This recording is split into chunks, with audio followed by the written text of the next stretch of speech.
ഇപ്പൊ ജില്ലാ കോൺഗ്രസിൽ ഇപ്പോൾ എന്താണ് സംഭവിക്കുന്നത് എന്നുള്ളതാണ്. അതിൽ DCC പ്രസിഡന്റ് നേരെ DCCയുടെ നിലവിലെ നിലപാടിന് നേരെ തന്നെ ചില ചൂണ്ടുവിരലുകളുണ്ട്. അപ്പൊ DCCയുടെ അഭിപ്രായം എന്താണെന്ന് നമുക്ക് നോക്കാം. അർജുൻ മട്ടന്നൂർ നൽകും വിശദാംശങ്ങൾ. അർജുൻ, DCC അധ്യക്ഷൻ മുഹമ്മദ് ഷിയാസ് ആരോപണങ്ങളെയെല്ലാം തള്ളുകയാണ്.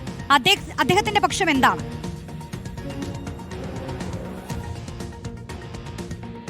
തീർച്ചയായും റോഷ്നി, ഇത്തരത്തിൽ ആരോപണങ്ങളെ പൂർണ്ണമായും തള്ളുകയാണ് DCC. മാത്രവുമല്ല, അവർ പറയുന്ന ഒരു പ്രധാനപ്പെട്ട കാര്യം ഇതിൽ ലത്തീൻ സഭയുടെ യാതൊരു ഇടപെടലും ഉണ്ടായിട്ടില്ല എന്നുള്ളതാണ്. നമുക്കറിയാം, തുടക്കം മുതൽ തന്നെ ഈ തിരഞ്ഞെടുപ്പിൽ UDF വിജയിച്ചതിന് പിന്നാലെ, മേയർ ചർച്ചകൾ സജീവമായതിന് പിന്നാലെ ഇത്തരത്തിൽ ലത്തീൻ സഭ പരസ്യ നിലപാടുമായി രംഗത്ത് വന്നിരുന്നു. റിപ്പോർട്ടർ ടിവിയുടെ അടക്കം ഈ നിലപാട് അവർ വ്യക്തമാക്കുകയും ചെയ്തിരുന്നു. അതായത് മേയർ സ്ഥാനാർത്ഥിയായി പരിഗണിക്കുന്നവർ ലത്തീൻ സഭയിൽപ്പെട്ട ഒരാളായിരിക്കണം എന്ന ഒരു താല്പര്യം ലത്തീൻ സഭ അധികൃതർക്കുണ്ടായിരുന്നു. അത് അവർ പരസ്യമായി പ്രഖ്യാപിക്കുകയും ചെയ്തിരുന്നു.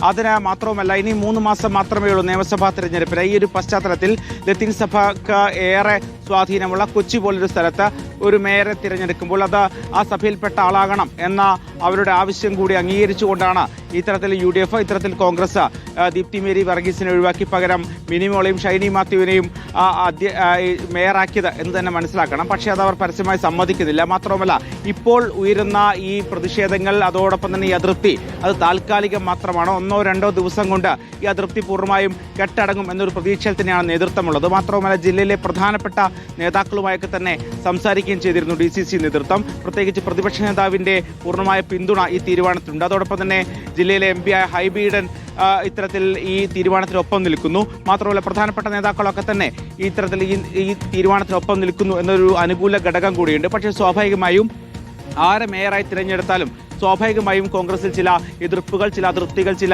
പൊട്ടിത്തെറികൾ ഉണ്ടാകും. അതുതന്നെയാണ് ഇന്ന് കെ ബാബു MLA അടക്കമുള്ളവർ പറഞ്ഞത്. സ്വാഭാവികമാണ് ഇത്തരം പൊട്ടിത്തെറികൾ, അത് പരിഗണിക്കാൻ നേതൃത്വത്തിന് കഴിയുകയും ചെയ്യും. അങ്ങനെയാണെങ്കിൽ തന്നെ ഇത്തരത്തിൽ ദീപ്തി മേരി വർഗീസിന്റെ അതൃപ്തി അത് മറ്റു തരത്തിൽ പരിഹരിക്കാൻ കഴിയുമെന്ന പ്രതീക്ഷയിൽ തന്നെയാണ് നേതൃത്വമുള്ളത്. അതേസമയം ഇത്തരത്തിൽ ലത്തീൻ സഭയുടെ ഇടപെടൽ കൊണ്ടല്ല മേയറെ തിരഞ്ഞെടുത്തത് എന്ന ഒരു നിലപാടിലാണ്. മാത്രവുമല്ല, ഇപ്പോൾ സമൂഹ മാധ്യമങ്ങളിൽ അടക്കം കാണുന്ന വലിയ വിമർശനങ്ങളും വലിയ എതിർപ്പുകളും അത് കോൺഗ്രസിൽ ഉള്ളിൽ നിന്ന് വരുന്നതല്ല, അപ്പുറം CPM-ൽ നിന്നും BJP-യിൽ നിന്നും വരുന്ന ചില പ്രചാരണങ്ങളാണ്. അതിൽ വീഴരുത് എന്നൊരു നിർദ്ദേശം മാത്രമാണ് DCC പ്രസിഡന്റ് നൽകിയിരിക്കുന്നത്.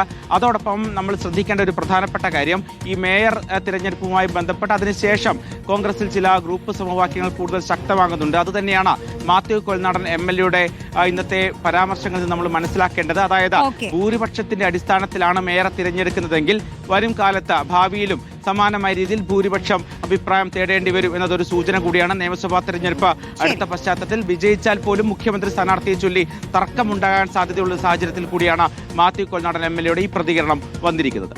അർജുൻ മട്ടന്നൂരാണ് വിശദാംശങ്ങൾ നൽകിയത്. ദീപ്തിക്ക് ഉണ്ടായിട്ടുള്ള ഈ അതൃപ്തി, അതിനെ എങ്ങനെയായിരിക്കും പാർട്ടി മറികടക്കുക, മറ്റെന്ത് പരിഗണനകളായിരിക്കും നൽകുക എന്നുള്ളതെല്ലാം കാത്തിരുന്ന് കാണാം. എന്തായാലും വലിയൊരു വിജയം നേടിയതാണ്. അപ്പോൾ അധ്യക്ഷ സ്ഥാനത്തേക്ക് തർക്കങ്ങളില്ലാതെ ഒറ്റക്കെട്ടായി തന്നെ ഒരു ഔദ്യോഗികമായ ഒരു തീരുമാനം അതാണ് ഉണ്ടാകേണ്ടതും. കോൺഗ്രസിനകത്തുള്ള ഇപ്പോൾ നിലവിലുള്ള ഈ അസ്വാരസ്യങ്ങൾ അല്ലെങ്കിൽ ചെറിയ രീതിയിലുള്ള ഈ ഭിന്നത അതെത്രയും പെട്ടെന്ന് മറികടക്കേണ്ടത് പാർട്ടിക്ക് അനിവാര്യമാണ്.